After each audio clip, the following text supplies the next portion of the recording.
Hello there.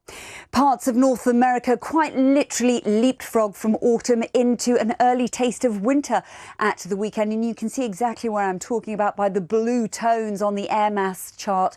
The cold air spilling out of Canada and into parts of the northwest of the US. Now, it brought some snow. Let's take a look at that in a little more detail. In parts of Montana, in a town called Great Falls, they literally had a great fall of snow, as much as 10 inches falling on the Saturday. And I understand to higher ground in Montana, there was as much as 50 inches of snowfall. Now, that storm is actually starting to ease away and it's pushing its way through the Central Plains. But behind it, still bitterly cold air. There's another storm expected to move in from the Pacific Northwest, and that'll bring yet more rain, and to higher ground it'll bring some snow as well. Ahead of it, though, a little bit of breathing space with some drier, brighter weather, some sunshine expected. But those temperatures are still struggling in Vancouver and Seattle as well. Those temperatures way down on where they should be really for this time of year. Still some sunshine, though, across the California coastline.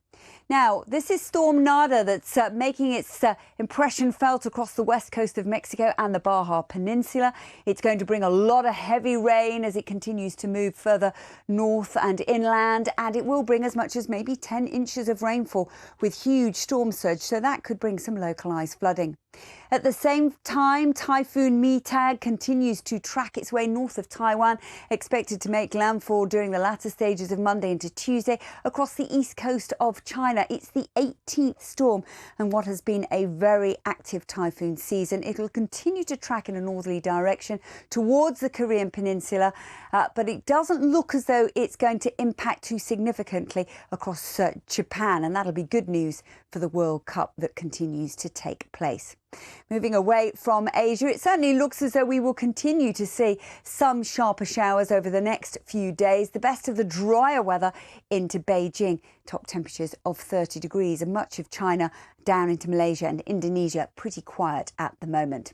This is Hurricane Lorenzo, which is continuing to move towards the Azores, expected to make landfall Tuesday into Wednesday. Generally across Europe, we've got a bit of a north-south divide at the moment. Much of the Mediterranean is fine, settled and sunny. We've got weather fronts moving their way across the UK into the Low Countries, to France, to Germany and Poland. It'll be wet and windy into Scandinavia as well, but much of the Mediterranean on Tuesday, fine and settled. If you've got friends and family here, we're likely to see temperatures into the high 30s.